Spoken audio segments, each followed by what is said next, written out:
Hello guys, just thought I'd do a quick video because I finished something that I have been wanting to do for quite a while but didn't find the time before today or tonight.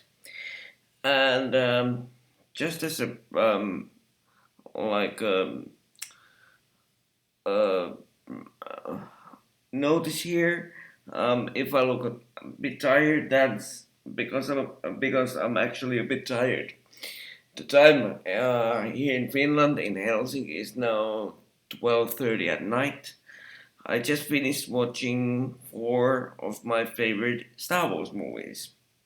That being Rogue One, A New Hope, The Empire Strikes Back, and Return of the Jedi. And I just thought that I might do a quick video review of those four fantastic films.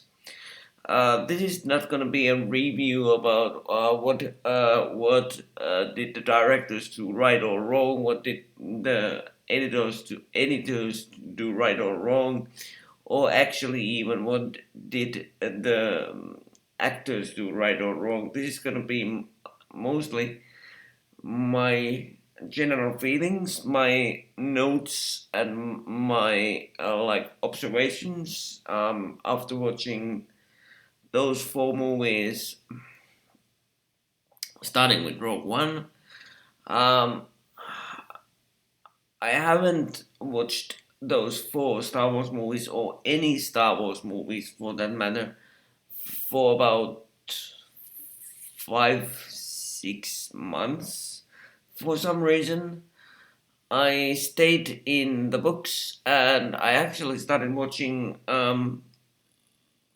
all the different TV series that are available in Finland, minus The Mandalorian, because for some reason Disney has decided that Finland isn't worthy of getting the Disney Plus service at the same time as you people in the US. I know this is a European wide problem, so I'm not complaining, but at the same time I'm very disappointed with Disney that they didn't give us Disney Plus at the same to the whole world at the same time everywhere, regardless where you live. I think that was a mistake on Disney's part. But yeah, now to when those little things are out of the way, let me get started with my reviews. Um, Starting with Rogue One, I actually um, read the like prequel to the Rogue One movie called Catalyst like 1 week ago, and that got me started on this four movie marathon. And I actually think that out of these four movies that I just watched, Rogue One is my second favorite Star Wars movie of these four movies. Um, that being eclipsed only by the original Star Wars. Because what Gareth Edwards and the whole production crew managed to do in that movie is to give something new to the story of the original Star Wars, and but at the same time keeping it fresh and interesting. And I actually enjoyed the characters very much, which surprised me completely because the last time I watched the movie about 5 months ago, I hated Jen Erso. I hated all her so bad. I thought the character was so like stiff, and the way that Felicity Jones played it was so like, to me, the last time I watched the movie, to me her way of acting in the role was so like non-existent almost. Because I after watching that movie, Rogue One, like 5 months ago, I watched her on a completely different movie, and I had to blink my eyes a couple of times because I didn't believe that it was the same Felicity Jones doing that other role than what we had in Rogue One, because the Rogue One version of Felicity Jones's acting was the 5 months ago when I watched it. It was stiff and it was boring, I thought. But now today, when I watched the movie, I thought, like, holy goodness me! She's actually. I just got something from her performance that I didn't get before, and I can't put it in words. Just something clicked inside of my brain that made me absolutely love her performance and her stubbornness and her willpower and her call to action and her drive to action. Um, so um, as a whole, as I said in the beginning, I think that Rogue One is just a wonderful, wonderful addition to the Star Wars universe, and it's also the best Disney Star Wars movie in my mind. It leaves episode 7, 8, and whatever else they did, even Rebels, which is a TV series that I absolutely love and adore. By the way, but that sorry about that, but that Rogue One captured something from the original trilogy, a feeling, um, a way of portraying characters, a way of portraying galactic action, which is absolutely fantastic. And yeah, props off to Gareth Edwards, the director, although I know that it was actually directed by somebody else after the reshoots, or the reshoots were directed by somebody else, and correct me if I'm wrong, it was Tony Gilroy who directed the reshoots and kind of redid the movie almost completely.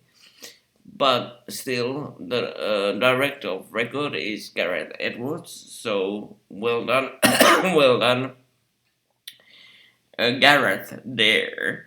And one thing I have to mention is Darth Vader in this movie is absolutely perfect.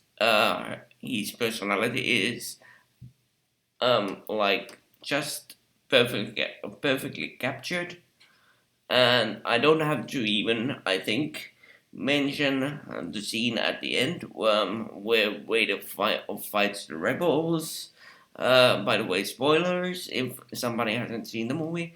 Um, but yeah, that scene and the whole of the character of Darth Vader was absolutely fantastic in this movie. So props about that to the production team and to the actors who portrayed Darth Vader, and of course James Earl Jones, who voiced the character. Yeah, but as I said, Rogue One is my absolute favorite Disney Star Wars production of, I guess you can call it now, all time. Because the rest of the Disney stuff hasn't really captured the feeling of the original Star Wars trilogy for me. But that's all I'm gonna say about Rogue One.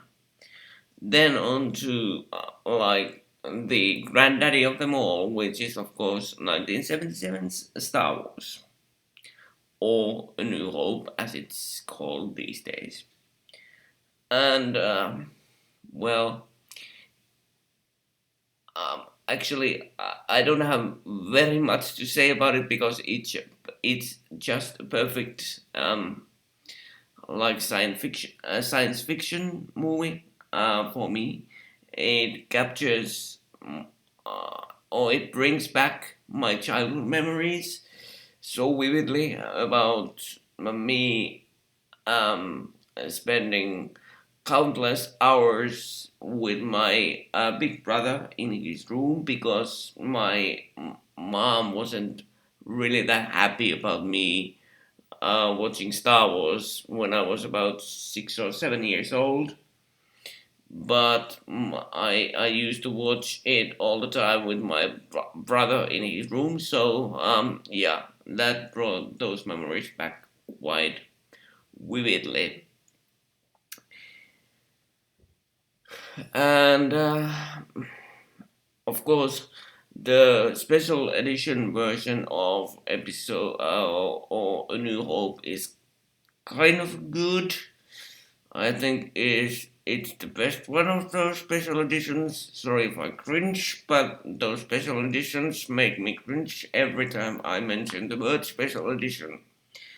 Because I would much rather have those unedited, unspecialized, unanything versions of Star Wars. Just the original, perfect little versions of Star Wars without the stupid added visual effects. Without the. And by the way, Han shot first. Let's just put it out there in the cantina scene, of course.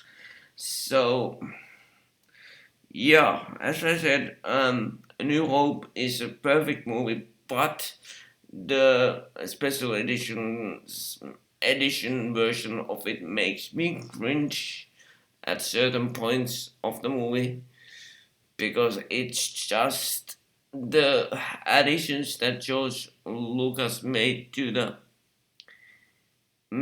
story and to the movie were absolutely unnecessary. I mean, the original Star Wars from 1977 was such a perfect creation that I just can't fathom somebody wanting to change the version because I have the original version and the original version version of the original trilogy at my family's summer cottage in VHS tapes. And Lord behold, I managed to watch the unedited, unspecialized version VHS tape last summer when I was at our summer cottage.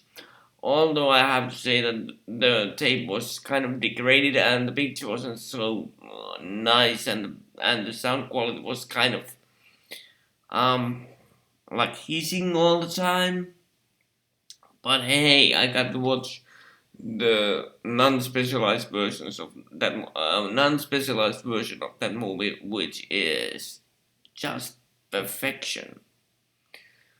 Yeah, I think that's all I'm gonna say about episode 4.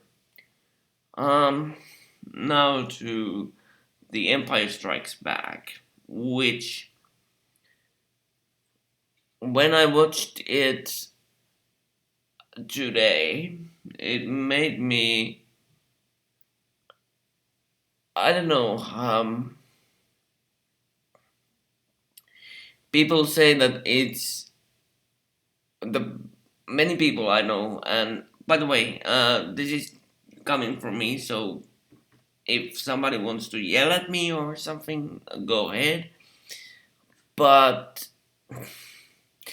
I don't know. Is it that I have seen the movie millions, billions, trillions time before, but actually I found it a bit boring at times. Um, sorry, more than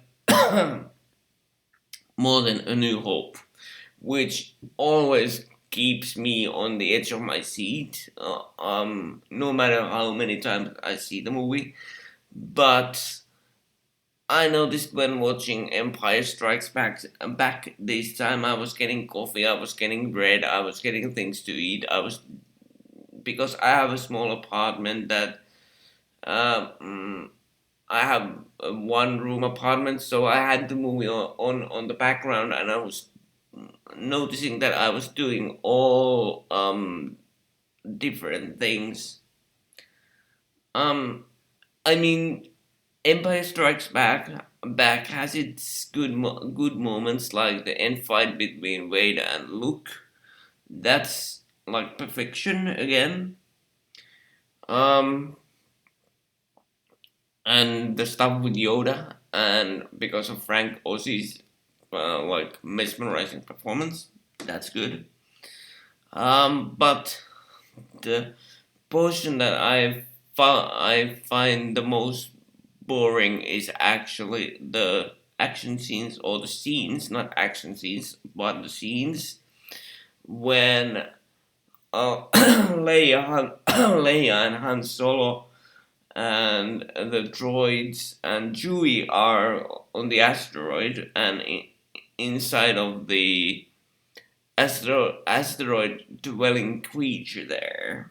Those scenes I find a bit like I yawned many times when while watching those scenes, and I was getting coffee and bread and drinks and stuff like that all the time, and not really focusing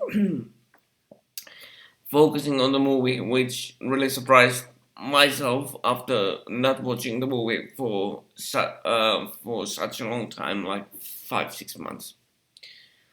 And to find myself not so interested in Empire Strikes Back, which is supposed to be the greatest, or one of the greatest sequels of all time, really caught me off guard a bit, and I was like, "What's going on?" Um, Actually, at one point, I was thinking like, "What's going on with me?" Because I'm this big Star Wars fan that knows the movies line by line by line, and I know the rhythm of the movies. I know like the visual and musical cues of the movies, and I don't even have to watch the screen to know what's coming next. So to find myself uninterested in Empire Strikes Back took me today really by surprise. But hey, I guess that happens sometimes. So I guess I'll watch it maybe in a couple of weeks again. After watching episode 9, the Rise of Skywalker. So yeah, but the thing is that it wasn't my favorite viewing experience this time for some reason. Because I just found, as I said before, I found a couple of the sections or sequences of the movie a bit boring. I'll just say it out loud here. So yeah, I don't know why, but that was my experience this time. But after that, I popped into the or I selected from iTunes. Of course, Return of the Jedi, and I have to say that I enjoyed it very much, minus the ebooks, which I can't get my head around. Why do you have to change? And this has been going on with me all the years that I have been watching Star Wars since I was about 6, and I'm now 38. So yeah, but the Ewoks are the only thing uh, in like Return of the Jedi. Oh, and then Jabba's palace is banned in the special editions. It is absolutely awful. They should have kept the original the original version of the band, which was stupid in itself. But by the way, the original version of the uh like Jabba's palace band was kind of stupid as well. But hey, the digital version is horrific, to say the least. But yeah, the ebooks are like the worst part for me of Return of the Jedi, because I get the feeling that I'm watching a children's movie, which I guess it is. I guess it's a children's movie. I guess it's meant to be a children's movie in a way. But I I just got the feeling, or get the feeling, every time I see those goddamn Ewoks that I'm watching a kindergarten movie or something. And like the worst part for me is when the Ewoks are actually destroying the Emperor's Legion on the forest moon of Endor. So yeah, that's the worst part, because we are talking about cuddly bears, like little teddy bears, destroying this technologically sophisticated empire. Like, come on, it's just stupid, and I will fight everybody that says differently. Although everybody has a right, of course, to their own opinions, but I find it such a mm, childish and stupid thing, those ebooks. But everything else in episode 3, everything else minus the band, everything else I love. I especially love Ian McDermott's performance as the Emperor. He's like a superstar in this movie. Because without his performance, I doubt that we would actually have those prequels, and this is episodes 1, 2, and 3. And again, this is just my own opinion, but I just have the inkling that we might actually not have those prequels, because people wouldn't be talking about this movie so much without the absolutely mesmerizing performance by Ian McDermott, which is um, mind-boggling, and just super good, super good. Because I can rewatch those scenes that Ian McDermott is on the screen. I can watch them 100 times, 1,000 times, and not get bored. With Luke, Leia, Han, and those guys, I can get bored, but never with the Emperor, because he has this aura that activates something in my brain, in my feel good section of my brain, which just stays on, and never goes off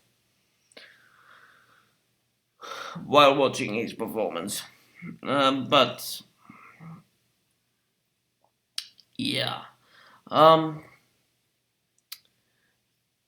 and One other thing that I have to say about Return of the Jedi that I don't like is the fact that they changed the ending. I get it. It's because number one, George Lucas likes to change things. That's the reason number one. Reason number two is that episodes one, two, and three were coming out, so you visited all these different planets like Coruscant and Naboo and all these places. So I get it that way. But the worst thing about the ending is the changing of the music.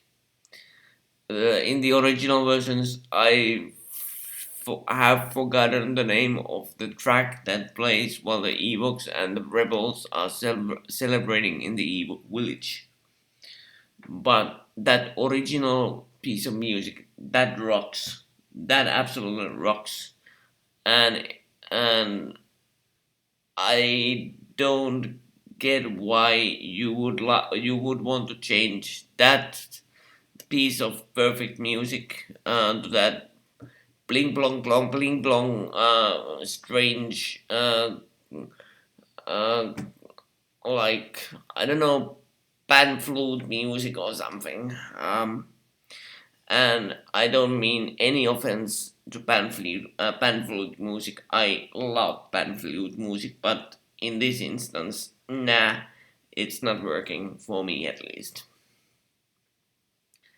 So if somebody would could give me the some kind of explanation about why would you change just such a perfect piece of music to something else that isn't really that perfect at all, I would be all ears. I would be definitely all ears. Yeah, but hey guys, that's my feelings about those four films. I'm planning to do the rest of sorry. I'm planning to do the rest of the episodes 1, 2, and 3, and episodes 7 and 8, before the Rise of Skywalker comes out here in Finland. And it comes out on the 18th, I guess.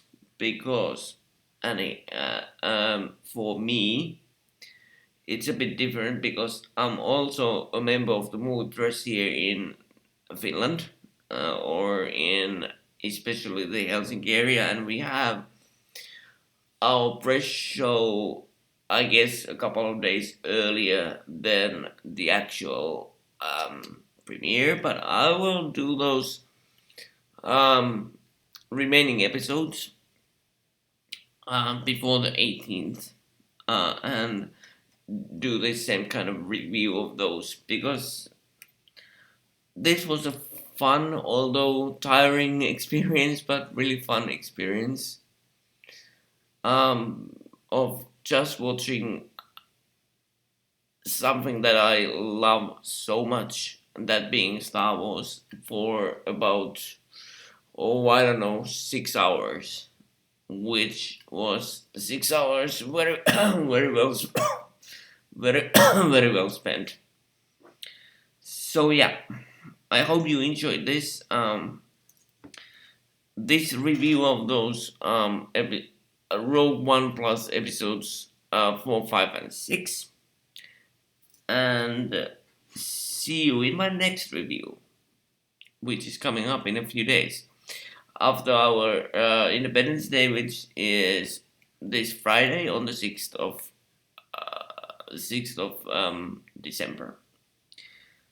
Because I'm gonna be away from my place for the Independence Day celebrations, so I'm not able to do the next part of my review series before the start of next week's. But I'll try to be as quick as I can and get it out. So Thank you for watching or listening. And this is your Kojima signing off. Bye bye.